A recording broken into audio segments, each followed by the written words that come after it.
more about yung actors natin, no? And of course, I'll be speaking English for you if you need any translation. Yeah, I'll be here. All right, so let's get to know you one by one, and I'll also ask you a question. Okay, so right now there is a character that is going to be is called Celine. May we know who plays Celine? It's Jazzle, yes. So can you tell us more about your character first before I go to your question? Right? The microphone's there. Si Celine po, she's very lively, very outgoing, and girlfriend po siya ni Royce. Yes. So, ayun po, very kikay din po siya, very much like my personality din. Alright, so thank you for that. Now I would like to ask you a question so that we can get to know you more. So, is it easier to fall in love or admit that you already did? For me, it's much easier to admit that you already did. Kasi, for me, it's much harder to hide your feelings eh. Kapag kinikilig ka, mas ano siya, mas mahirap siya itago. Okay, nangyari na ba yan? Okay. Parang may hugot ata ito. May pinag-aminan ka na ba ng love o may umamin na sa'yo ng pagmamahal? Is it based on experience? Yes, In it's English based ko on lang. experience. Young love. Young love. Sana Puppy pwede love. Oo, sana pwede tayong bumalik sa ganyang pakiramdam. Ilang years lang kayo? Same Yes. age? Yes. Same Okay. age noong 1982. Alright. Sige, how about you, Mark? You wanna ask anyone? Yes, ako naman, pupuntahan ko si Gabo.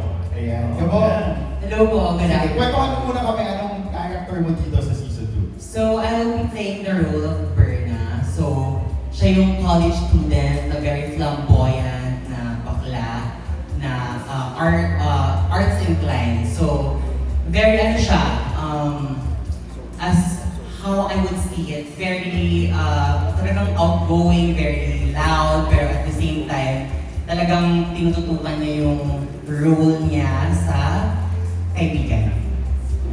Yan. Ako, ang gusto kong malaman, ilang beses ka na nasaktan? Oh, may ganun. Napaka-atras ka, no? Ilang beses? Ilang beses na? Ilang beses. Oo. Siguro mga below 10. Mga pilote. Actually, ang follow-up question ko dyan, para sa'yo, yung mga heartaches ba na naramdaman mo makes you stronger or makes it parang more careful ka next time? Sa personality ko kasi, parang ina-acknowledge ko kahit man nasaktan ako or kahit man yung isang magandang bagay nangyari sa akin. Kahit man nasaktan man ako, parang mas inaano ko siya na as a lesson. So, yung personality ko kasi is parang very, kahit na masaktan ako, go lang. So, YOLO, kumbaga. So, hindi ako yung tipo na nag-iingat eh. Talagang sugal ng sugal. Kumbaga wala kang walling experience yung Yes, oo. Walang ganun, no? Wala. Siguro maraming nakaka-relate dyan, no? Yung Yes. mga nasaktan na, pero sana, di ba, pag nasaktan ka, sana it makes you stronger. Of course. Parang based on your experience. Parang based on my experience. Bakit dapat ikaw yung tinatanong? So, Sige, direct palit tayo.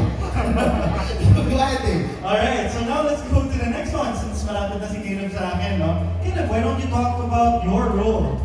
Ayun nga, as usual, si Royce, yun yung makulit sa barkada, yung nagbibigay ng light. At saka yung yung typical na alam yung gesture, gano'n.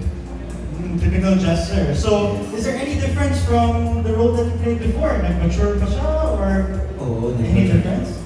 Mature how? Nag-mature siya Physically? kung paano niya nakikita yung view ng mundo at saka kung paano niya nakikita ang view ng tao sa love.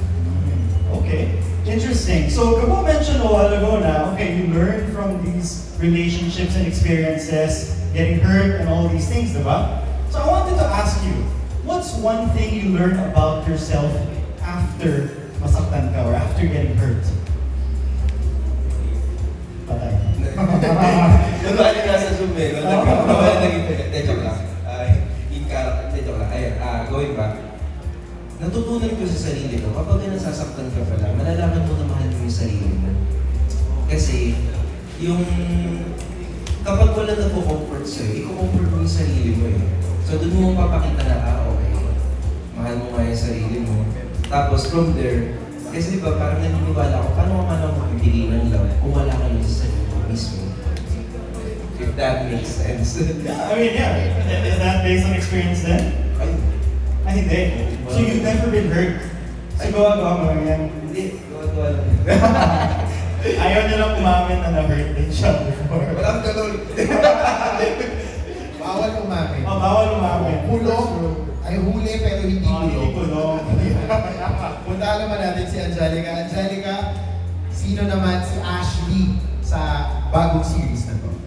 Hi everyone, I'm Angelica Lauro and I'll be playing the new Ashley. So, si Kasha, sorry. Ano ang character ni okay, Ashley dito? Yung character po dito ni Ashley is, she's confident and soft-hearted and vulnerable. So, Makikichismis naman ako sa'yo bilang si Angelica. Have you ever liked someone but did not say anything about it? Nangyari na ba yan? yes, actually most of the time, kasi bilang babae, syempre, ang hirap umamin sa lalaki kasi parang, ano ba, feeling, ano ba, parang nakakataas kasi ng ego ng guys yun eh. And for me kasi, naihiya lang talaga kasi baka, mahirap na pag na-reject ka ng taong gusto mo tapos hindi ka pala gusto. Right? Yes.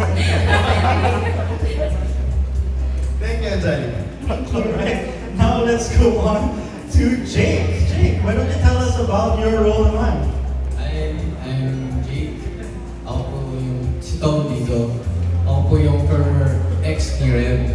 And ako po yung team captain ng swim team namin. And yung ano ko po dito is very arrogant, charismatic. At ako yung parang tao na kinakahiya si Rev na ipakita sa teammates namin sa buong campus na mag-ex kami, na naging mag-jowa kami, parang gano'n. Yun po. Alright, here's a question for you since you're talking about exes, no? Do you believe in second chances in love?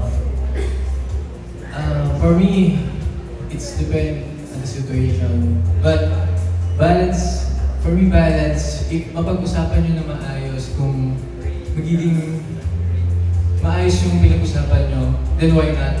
Pero kung wala na talaga, move on na lang. Move on na lang tayo.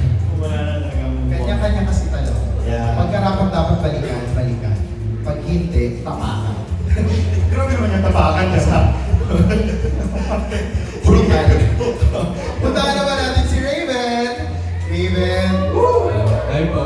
Yikes. Ako si Raven. First of all, thank you po sa lahat ng pumunta ngayon. Alam ko, Tuesday ngayon at may mga work kayo in school. Pero you still make time. Kaya sana mag-enjoy tayo pong maghapon dito. I played the character of Rev po. I'm a new character for the Day I Love You Season 2. And medyo na-surprise din ako dito. And super happy ako na natuloy ko yung deal. Grabe yung titig sa'yo naman. Tatagalogin ko pa rin niya maintindihan. Oo. Grabe yung titig ko sa'yo. Grabe. Mamaya daw, tatanungin ko pa talagang isa ha. Tapos pansinin mo yung tingin niya sa'yo. Sige. So ito yung tanong ko sa'yo. Ang salba, yung talagang hindi ko. Hindi niya maintindihan. Raven, yung question ko, how do you know if you're ready kapag bumalik na ang iyong dating minamahal?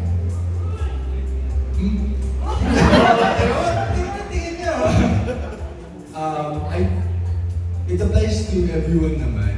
I think second chances, they exist naman. And minsan kasi may mga first love tayo, di ba? Tapos, nag-break, hindi natutuloy yung mga plans kasi hindi pa kayo yung tamang first love at the time. And you meet people along the way, new people, new experiences, maybe kailangan nyo mag-focus on like building yourself first. Then maybe when the time comes, you can rekindle things as long as deserving kayo, like, na-reciprocate ang isa't isa, yung love na yun. Then, second chances do exist. Yun po. Hindi ko alam. Hindi ko alam eh. Ano ba yung love? Pero second chances do exist. Of course. Okay, pinapatranslate. Huwag natin silang istorbohin. Huwag na. Pero ikaw, istorbohin mo yung plan. Oh, sige. Okay, go. Alright, so let's now go on. Of course, the the love interest of Rev, which is Reynold. Tell us more about your role this time. Hi everyone, my name is Reynold. I'm from Singapore. I think before that, I would like to thank Virtual Playground, Itsy Play, and of course Regal, Tarek Isi for making this happen again. I'm really excited to be back. I played the role of Eli, and I think, like in season 1, Eli, it's a bit cheeky, but of course you see a more emotional, grounded version of him. All right. So I think we were talking about second chances in love a while ago. I don't know if you heard our banter. Oh, nakaintindi ka ng Tagalog. Oh, wow! Nakaintindi siya ng Tagalog. Can you say something in Tagalog? Magandang hapon! Well, at least, no? So yeah. All right, Eli. Okay. Kinabahan ako ng slide. Ako rin yun. Lalo na yung director. Kasi marami na siyang naituro na hindi pwedeng pang media. So yung kaba ko, di ba, napaatras ako. Okay. Buti na lang, di ba? Mali pala yung tatanong ko. Anyway, so here's your question. Is a second chance to fall in love more exciting or more scary? And knowing that this is also related to your role. I think falling in love the first time is always the most exciting, right? Because it's when you have no expectations, everything is new, everything is fresh. But after getting your heart broken for the first time, I think it's always scary, right? Because you now have expectations of what's going to happen. You're afraid what if the second time won't work out? But I think as people, we shouldn't be afraid to love.